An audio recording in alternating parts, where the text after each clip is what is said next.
Hey there, this is Josie with Affirmation Pod, your home for personal development. And welcome to the first worksheet episode of Affirmation Pod. As I announced last week, the next 8 months of content for Affirmation Pod will have a theme for each month. And this month, which is the month of May 2016 when it's being published, is on core beliefs. Yes, we're diving deep right off the bat, but I believe it's really, really important because core beliefs, well, they're like what the ground you stand on is made of. Now, a little background on the inspiration behind this series is that I originally started with giving the worksheets to my email list one at a time and eventually made that into giving it to them all at once in one workbook. But I've always gotten feedback about them that they're open-ended, they're simple to the naked eye, but then they can be challenging to fill out. And so episodes based off of them or a question list or something that matches the content would really help with completing them. So I thought this would be a nice time, go through the 8 worksheets month by month and have episodes related to the topic in the rest of the weeks of that month. Okay, let's talk about core beliefs. First of all, I don't expect that after you listen to this episode, your core beliefs are going to shift and change and you're going to become this brand spanking new person. That's impossible. But my hope for this episode is that it gets your mind moving and thinking about the stuff and that you start identifying your core beliefs and areas and ways it can shift and change. Some of you, a 10-15 degree shift in your core beliefs will have huge benefit in your life. For some of you, those core beliefs need to do a 180. And so it really is about you thinking and reflecting. And I have a worksheet, which I'll share with you at the end of the episode that I've designed to help you. I want to make 3 points before I go through the worksheet myself, so you can hear how I've been doing this. First, I want to really emphasize how important our core beliefs are to recognize. Our beliefs become our thoughts, which become our feelings, which become reality. And an example of this is a client I had. I don't use real names in any of my episodes, but I'm going to call her Krista.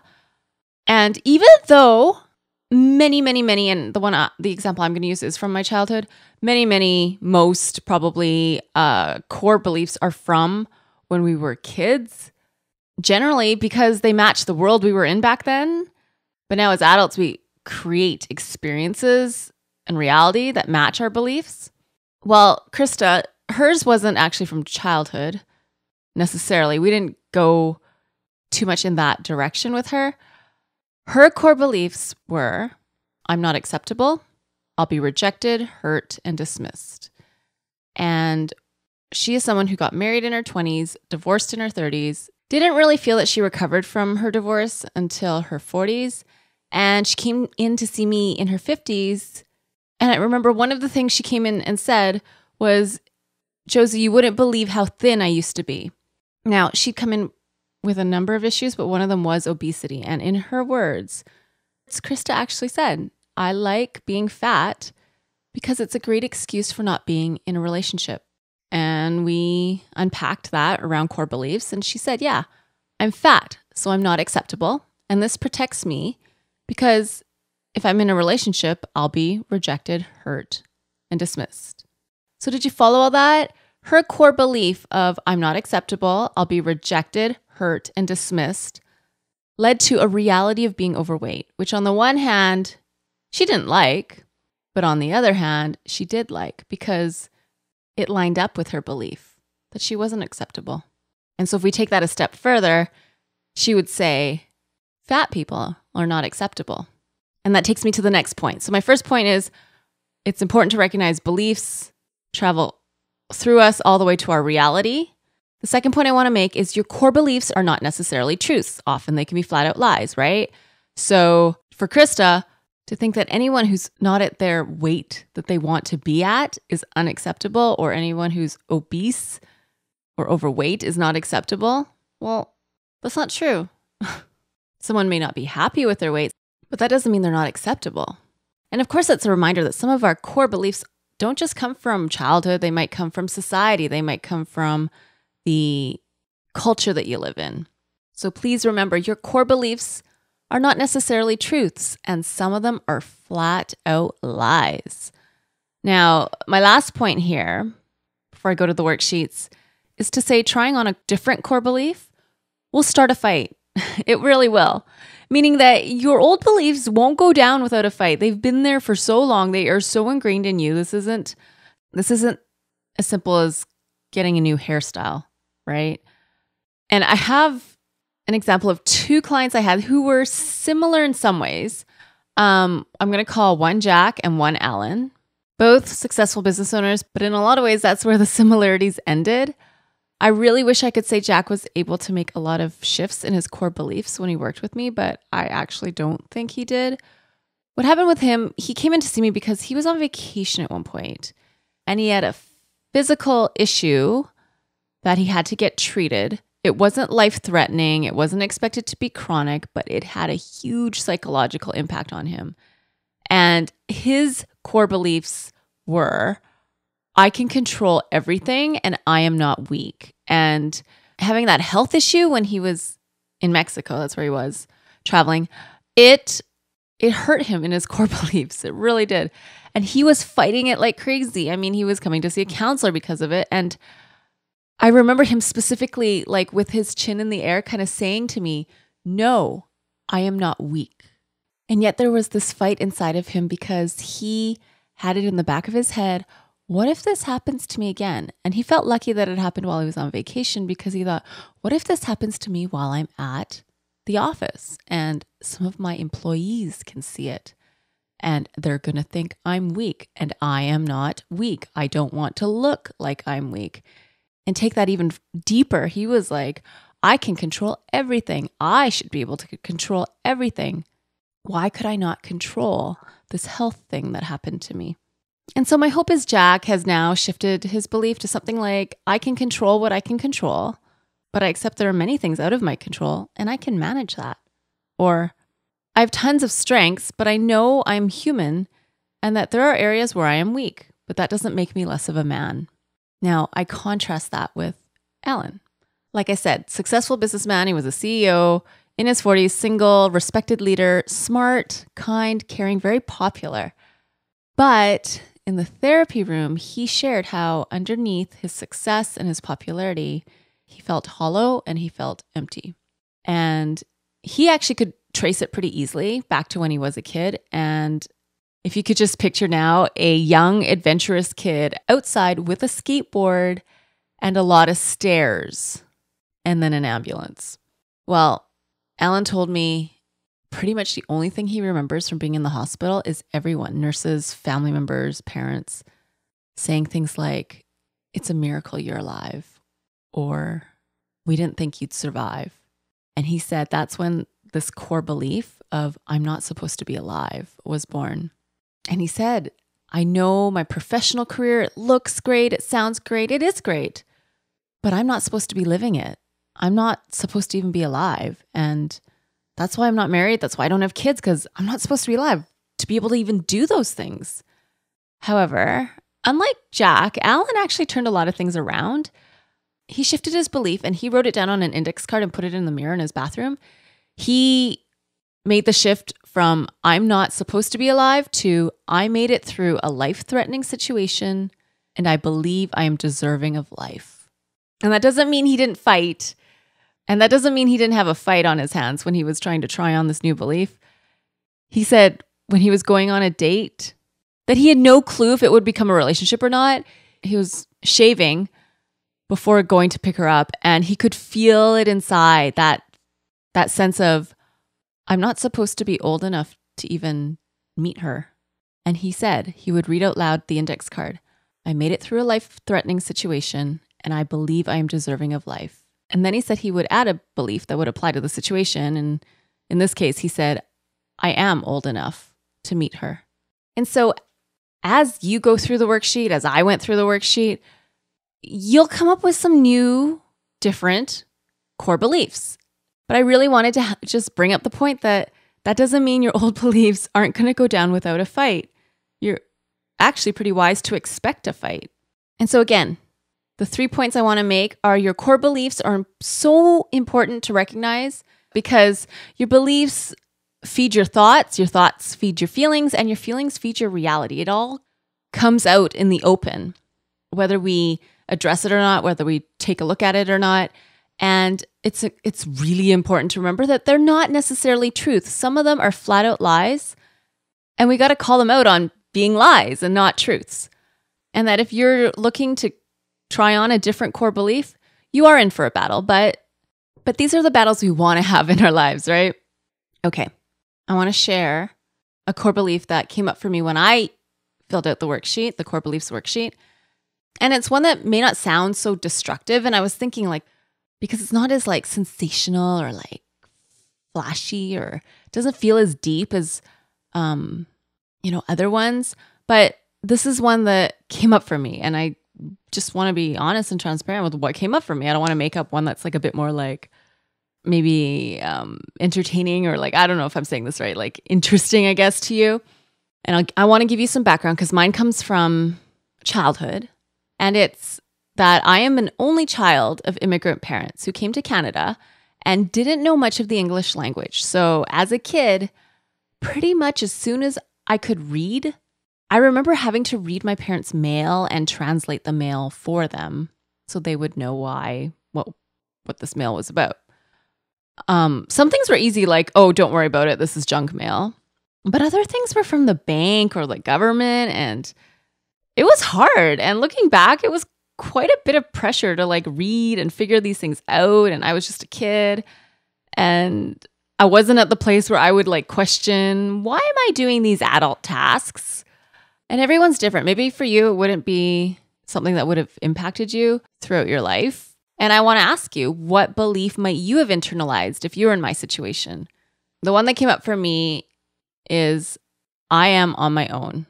The next part of the worksheet says, how does this belief show up in your life? For me, it's so hard to say to anyone, I need your help. I am on my own is my default mode. It's where I'm the most comfortable.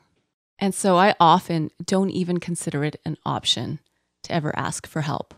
The next part of the worksheet is the world is. So if it's I am on my own, the world is not able to help me. And that's where my parents, they were not able to help me with homework. They weren't able to help me maneuver a lot of cultural things that, were about living life in Canada. They were quite busy working hard, putting food on the table to sit and kind of hear out, how my day at school was. I'm Asian. We're not from a culture where that traditionally really happens. So, but I was in Canada, right? And so you kind of hear about that stuff with through friends or through TV. I was in a world where it was my parents were providing, but they weren't really helping me. And so to me, I internalized that. The world is not able to help me. And how does that belief show up in my life? On the worksheet, I put, I apply independence in every area of life. And remember what I said earlier, not everything about our core beliefs is necessarily bad. Our shifts just might need to be 10 degrees, 20 degrees, 30 degrees to improve our lives so much and to benefit us. Or they might need to be a 180.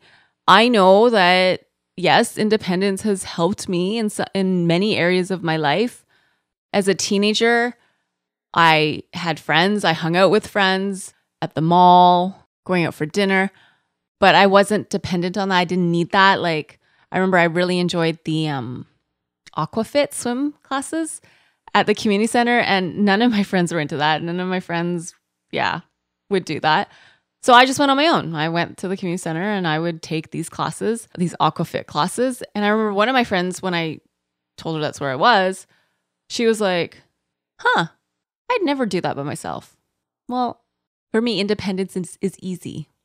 Now, on the other hand, the world is not able to help me has made it really tough in my marriage at times. And I've realized with my husband, because what will happen is, 99 times out of 100, I will go through life day to day and I won't need his help. And then there's that one time that I need his help and he isn't helping me. And then I get really upset. I get angry. It's why aren't you helping me? And I realize How is he supposed to know that this time I actually want and need help when all the other times I didn't?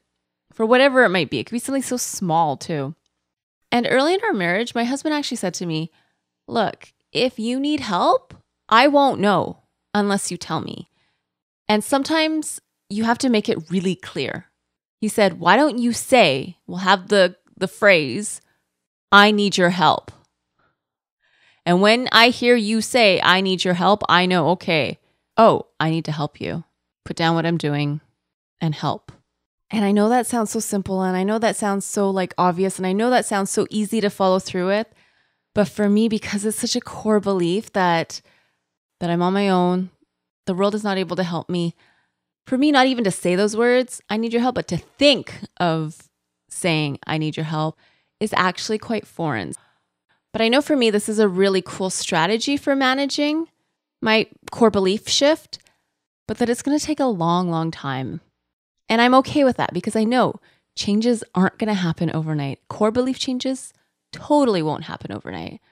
It's really like reprogramming. It really is reprogramming your brain and nervous system. And anytime we're doing that, it takes practice, it takes work, it takes patience, and it takes determination. Okay, so the next part of the worksheet is therefore. One word, therefore. But if you look back, the I am part, I put I am on my own.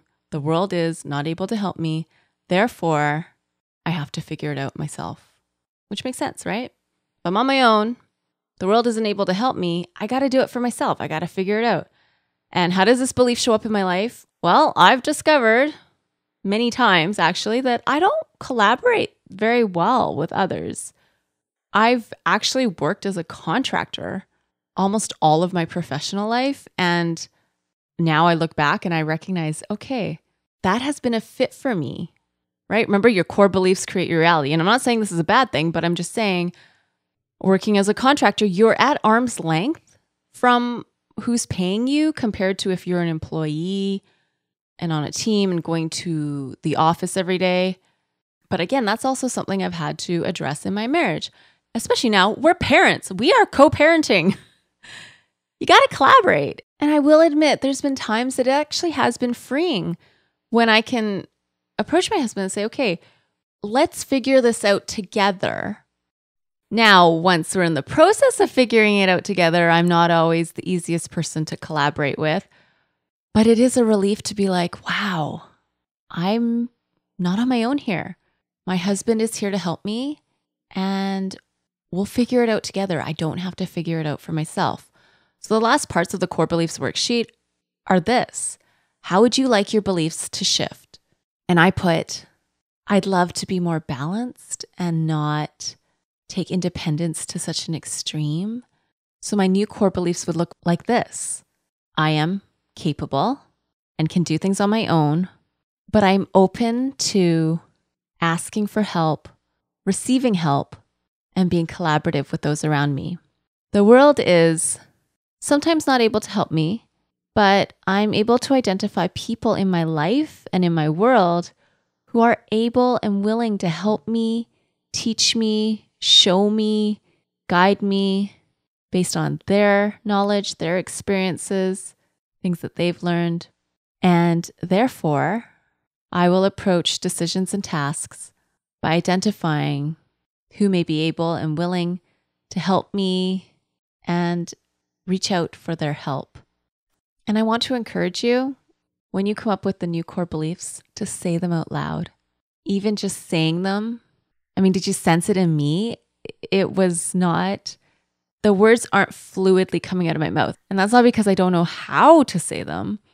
It's that I don't have the belief in them the way I do the old ones. And just that little bit I told you about how I grew up, it makes sense, right? And so this is my gift for you today. This Core Beliefs Worksheet that you can get by going to affirmationpod.com/core beliefs. That's affirmationpod.com/core beliefs. If you're in the US, you can also text core beliefs to 44222. That's core beliefs to 44222, and you'll get it there. I also recognize that some of the common core beliefs that people experience that are the 180 ones, right? The ones you want to flip completely. And I've experienced each of these in my life in one way or another at some point. I'm not good enough. I'm not deserving of this. I'm nothing. I am a nobody. I'm a failure. I am unlovable. I'll never forgive myself. I don't like myself. I hate myself. I've taken those, and the episodes for the rest of the month are going to be addressing them. So the next episode is going to be I am significant. After that, failure redefined. Then I forgive myself. And lastly, the end of the month will have owning happiness and releasing victim mode. I've really wanted to end the episode here, and I'm pushing myself to do something in front of you today that is not easy for me, even though it is so simple and easy for other people. This is episode 61 of the Affirmation Pod podcast. I have never have I ever asked in this podcast for an iTunes review. Here we are, episode 61. I know you listen to other podcasts. I know you've heard pretty much every other podcast that you listen to. They're asking for reviews and ratings right from the get-go. And I need your help. This podcast is not ranking as high as it could.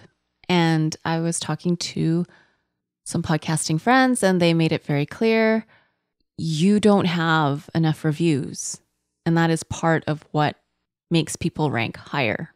And so they asked, are you asking for reviews on your podcast? And my excuse is no, because I assume my audience listens to other podcasts. And so they're aware of what iTunes ratings and reviews can do to help a podcast out. So wouldn't they know to do that? Of course, this is all just, when it comes down to it, I'm not comfortable asking for your help. And so I'm pushing myself out of my skin a bit and of course the other layer is like, even if I ask for help, the world is not able to help me, right? But anyways, enough of my issues. I'm asking for your help. So if you think someone in our world right now could use this podcast in their life, one thing you can do is just go on into iTunes and do any of the 3 things or all of the 3 things, whatever you feel like. Subscribe, rate, review. Thank you. And right now I'm feeling very proud of myself. Even if it's 61 episodes later, I have done something I have many challenges with doing, and that is asking for help. So thanks for just even listening right now. Because for me to say that is a big step. All right. This is Josie Young with Affirmation Pod, your home for personal development. Thank you so much for tuning in, clicking play today. I'll catch you in the next episode, which is I Am Significant. Bye for now.